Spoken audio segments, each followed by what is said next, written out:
നമസ്കാരം. ഞാൻ കോയമ്പത്തൂർ തിരുമൂലർ സിദ്ധർപീഠം ശിവരാജ യോഗി സംസാരിക്കുന്നു. ഇപ്പോൾ അമൃതനിലൈ എന്ന് പറഞ്ഞിട്ടുള്ള അമൃതനിലൈ വർമ്മങ്ങൾ, അമൃതനിലൈ എങ്ങനെ ദേഹത്തിൽ എവിടെ സ്റ്റേ ചെയ്യുന്നു, അമാവാസ എന്ന് എവിടെ ഇരിക്കുന്നു, പ്രഥമ first 1 day 2nd day 3rd day, ഇങ്ങനെ പൗർണമി വരെ എങ്ങനെ പല പോയിൻറ്റ്സിലും ബർമ്മ പുള്ളികളിൽ നിൽക്കുന്നു. പിന്നെ അത് തേയ്പിറയിൽ എങ്ങനെ ഇറങ്ങുന്നു എന്നുള്ളതൊക്കെയാണ് അമൃതനില കുറിച്ച് വർമ്മത്തിലുള്ളത്. വർമ്മത്തിൽ അമൃതനിലയെക്കുറിച്ചുള്ള പോയിൻ്റ് ഇതാണ്. വർമ്മത്തിൽ പക്ഷേ അത് എങ്ങനെ വളരുന്നു, അമൃതനില സ്റ്റേഷനിൽ 1-ാം തീയതി തള്ളവർ, 2ാമത് കാൽപ്പട, ഇങ്ങനെയുള്ള കയറി 15-ാം തീയതി പൗർണമിയുടെ അന്ന് തലയ്ക്ക് വരുന്നു എന്നുള്ള സീക്രട്ടുണ്ട്.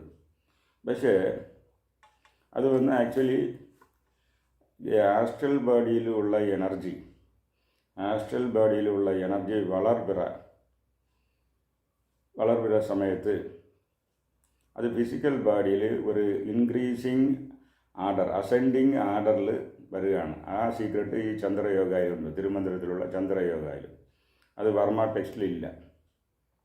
വർമ്മ ടെസ്റ്റിൽ എന്ന് വെച്ചാൽ പുള്ളി ഇന്ന സ്ഥലത്തിരിക്കുന്നു 2-ാം തീയതി ഇങ്ങനെ ഇരിക്കുന്നു എന്നുള്ളതല്ലാതെ അത് അസെൻഡിങ് ഇങ്ങനെ വളർന്നുകൊണ്ട് പോകുന്നു, ഫിസിക്കൽ ബോഡിയിൽ അതിൻ്റെ ഇൻഫ്ലുവൻസ് അധികമായിക്കൊണ്ട് പോകുന്നു എന്നുള്ള സീക്രട്ട് ഒന്ന് ഈ ചന്ദ്രയോഗ തിരുമന്ത്രത്തിലാണ് ഉള്ളത്. അതുകൊണ്ടാണ് ഈ ചന്ദ്രയോഗ മർമാണികൾ പഠിക്കണം.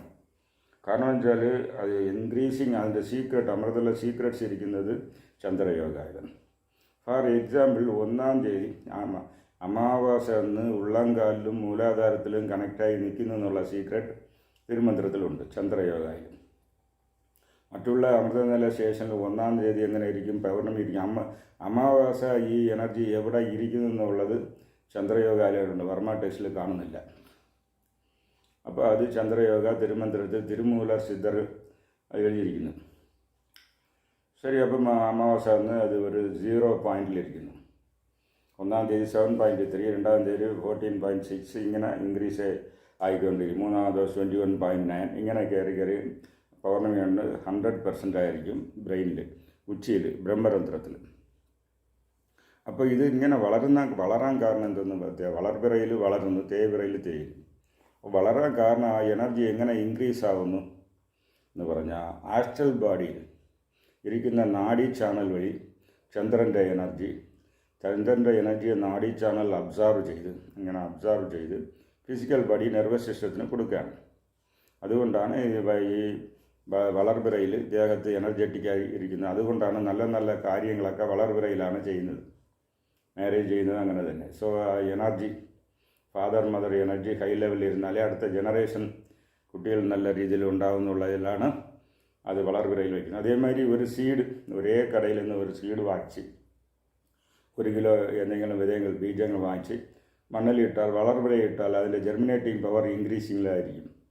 തേയ്പിറയിലിട്ടാൽ അതേ സീഡിൻ്റെ ജെർമിനേറ്റിംഗ് പവർ കുറയും. ഇത് കാരണം എന്ന് വെച്ചാൽ ഇൻഫ്ലുവൻസ് ഓഫ് മൂൺ. അപ്പോൾ വളരും തോറും ആസ്ട്രൽ ബോഡിയിൽ നാഡി സിസ്റ്റം ചന്ദ്രൻ്റെ എനർജിയെ, ലൂണാർ എനർജിയെ വലിച്ച് ഇവിടെ കൊടുക്കുന്നു നെർവസ് സിസ്റ്റത്തിന്.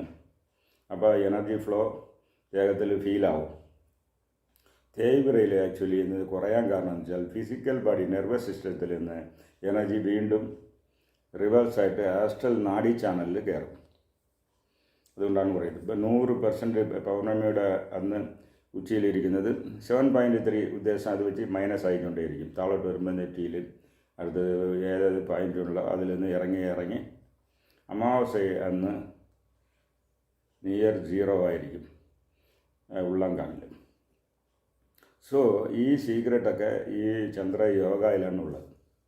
എങ്ങനെ പെർസെൻറ്റേജ് വിധം കയറുന്നു എന്നുള്ളതും അത് എങ്ങനെ ആസ്ട്രൽ ബോഡിയിൽ നിന്ന് സ്ഥൂല ബോഡിക്ക് റിപ്പോർട്ടാവുന്നു, പിന്നെ സ്ഥൂല ബോഡിയിൽ നിന്ന് ആസ്ട്രൽ ബോഡിക്ക് മറ്റേ തേയ്പിറയിൽ എങ്ങനെ വരുന്നു എന്നുള്ള സീക്രട്സൊക്കെ ചന്ദ്രയോഗയിലുണ്ട്. അതുകൊണ്ടാണ് തേയ്പിറ അഷ്ടമി സമയം എനർജി വന്ന് അത് ഡിപ്രഷൻ ഉള്ളത് കൊണ്ട് റേക്കി മാസ്റ്റേഴ്സ്, പ്രാണി ഹീലേഴ്സ്, ഈ മസാജ് ചെയ്യുന്ന ഓയിൽ മസാജ്, ആ മസാജ് ചെയ്യുന്നവർക്ക് അന്ന് ലീവ് ഇടുന്നത് നല്ലത്. ഈ തേജ് മസാജൊക്കെ വളർപിറയിൽ ചെയ്യുന്നതാണ് മാക്സിമം റിസൾട്ട്. കാരണം വെച്ചാൽ ആ തേക്കുന്ന ആശാൻ്റെ ദേഹത്തെ എനർജി നല്ലതായിരിക്കും, പേഷ്യൻ്റെ എനർജി നല്ലതായിരിക്കും. ഇത് ആ രണ്ടുപേർക്ക് എനർജി ഫ്ലോ കുറവായിരിക്കുമ്പം ആ ഓയിൽ മസാജ് അല്ലെങ്കിൽ റൈറ്റി പ്രാണി ഹീലിംഗ് ചെയ്താൽ അതിൻ്റെ റിസൾട്ട് പെർസെൻറ്റേജ് കുറവായിരിക്കും. അതൊക്കെ ഇത് തിരുമന്ത്രത്തിലാണ് ഇരിക്കുന്നത്. രണ്ടാമത് ഇത് മാത്രമല്ല, മർമാണികൾ ശിവയോഗികൾ വന്ന് ചന്ദ്രയോഗ ചെയ്യുന്നത് എന്തിനെന്ന് വെച്ചാൽ എപ്പോഴും ചന്ദ്രൻ്റെ എനർജിയെ പിടിച്ച് ഉച്ചിയിൽ സ്റ്റെബിലൈസ് ചെയ്ത് വെക്കാനാണ് ചന്ദ്രയോഗം. സാധാരണ മനുഷ്യനേക്കാണ് 1-ാം തീയതി തള്ളവരൽ 2-ാം തീയതി ഇങ്ങനെ സാധാരണ മനുഷ്യനേക്കാണ്. അത് ശിവയോഗിക്ക് ഈ ചന്ദ്ര എനർജി, ലൂണാർ എനർജി എപ്പോഴും ബ്രഹ്മരന്ധ്രത്തിൽ ബ്രെയിനിൽ തന്നെ ഒളിരുന്നുകൊണ്ടിരിക്കും. ചന്ദ്രകലകൾ സദാ എപ്പോഴും ബ്രെയിനിൽ തന്നെ ഇരിക്കും. അപ്പോൾ എന്ന് വെച്ചാൽ അവർക്ക് ഇങ്ങനെ റൊട്ടേഷൻ ഏറി ഇറങ്ങുന്ന പ്രശ്നമില്ല, പെർമനൻറ്റ് സ്റ്റാറ്റിക്. ഇപ്പോൾ മറ്റുള്ള സാധാരണ മനുഷ്യർക്ക് മറ്റേ അമൃതകലകളുടെ സ്ഥലം മാറാൻ കാരണം അത് ഓർഡിനറി ബയോ കറണ്ട് ഉള്ളവർക്കാണ്. നിങ്ങൾ ചന്ദ്രയോഗ ചെയ്ത് ലൂണാർ എനർജിയെ നിലനിർത്തിയ ഈ ഏറ്റ ഇറക്കം ആ വർമ്മ ആസാനും ശരി ശിവയോഗിക്കും ഉണ്ടാവില്ല. സാധാരണഗതിയിൽ എന്തെന്ന് വെച്ചാൽ മർമ്മ ഇപ്പോൾ 1-ാം തീയതി പെരുവിരൽ അത് പെരുവിരൽ അങ്ങനെ പെർമനൻ്റ് ആവുന്നിരിക്കില്ല. പെരുവിരൽ അത് അങ്ങനെ അവിടെ നിന്ന് എനർജി 108 വർമ്മത്തെയും ഇങ്ങനെ സൂപ്പർവൈസ് ചെയ്തിട്ട് വീണ്ടും വരികയാണ് ആ തള്ളവിരലിൽ. അത് വരാൻ സമയം വയസ്സായവർക്ക് 6 അവർ വരെ ആവും ഒരു റൗണ്ട് വരാൻ. ചെറിയ കുട്ടികൾക്കാണെങ്കിൽ 4.5 അവറിൽ ഇങ്ങനെ എനർജി വരും. ഇതൊക്കെ സയൻറ്റിഫിക്കാണ്. അപ്പോൾ അവിടെ ആ സമയം ആ അമൃത നില സ്റ്റേഷനിൽ തള്ളവിരലിൽ നിലകൊള്ളുമ്പോൾ ഒരു ചെറിയ ഒരു വൂണ്ട്, ഒരു ഓപ്പൺ വൂണ്ട് ഏർപ്പെട്ടാൽ അവർ മരിച്ചു പോകും. ഇതൊക്കെയാണ് സീക്രട്ട്. 2-ാം ദിവസം അങ്ങനെ തന്നെ. അത് അവിടെ നിലകൊള്ളുമ്പം വൂണ്ടിങ് ആയാൽ മരിച്ചു പോകും. അത് ചുറ്റാൻ പോകുമ്പം വൂണ്ടിങ് ആയാൽ അവർ രക്ഷപ്പെടും. ഇതൊക്കെ ചന്ദ്രയോഗയിലാണ് ഇതിൻ്റെ ഡീറ്റെയിൽസ് ഇരിക്കുന്നത്. അതുകൊണ്ടാണ് ചന്ദ്രയോഗ മർമാണികൾ പഠിക്കുന്നത്. അവർക്ക് അമൃത നില വർമ്മങ്ങളിൽ നിന്ന് ഇമ്മ്യൂണിറ്റി കിട്ടും. അമൃത നില പോയിന്റിൽ അടിപെട്ടാലും അവർക്ക് ഈ ജീവൻ പോകില്ല. സാധാരണക്കാർക്കാണ് അമൃത നില ശേഷം അമൃത നില അവിടെ നിലകൊള്ളുമ്പോൾ അവിടെ ചെറിയ അറ്റാക്ക് വന്ന ബാധിപ്പ് ഏർപ്പെടുന്നത്. ചന്ദ്രയോഗ ചെയ്ത് അതിനെ എനർജിയെ എപ്പോഴും പെർമനൻ്റ് ഉച്ചിയിൽ വെച്ച് ആ ഉച്ചിയിൽ മാത്രം തന്നെ ആ വർമ്മം നിലകൊള്ളുമ്പോൾ തരാം. മറ്റേ ഈ അമൃത നില വർമ്മങ്ങളിൽ ഇമ്മ്യൂണിറ്റി എന്ന് വെച്ചാൽ അവിടെ അടിപെട്ടാൽ അവർക്കൊന്നും ആവില്ല. അപ്പോൾ ഈ കളരി മാസ്റ്റേഴ്സ് പഠിക്കുന്നവർക്കും ശരി പഠിപ്പിക്കുന്നവർക്കും ശരി ചന്ദ്രയോഗ ചെയ്ത് ലൂണാർ എനർജിയെ സ്റ്റേബിളാക്കി വെച്ചിരുന്നാൽ അവർക്ക് ഈ അമൃത നില പുള്ളികൾ അതിൽ നിന്ന് വിടുപെടാം. അവർക്ക് അപ്പോൾ അമൃത നില സെഷൻസ് അവർക്ക് വർക്കാവില്ല. അതുകൊണ്ട് വരുന്ന ബാധിപ്പുകളും വർക്കാവില്ല.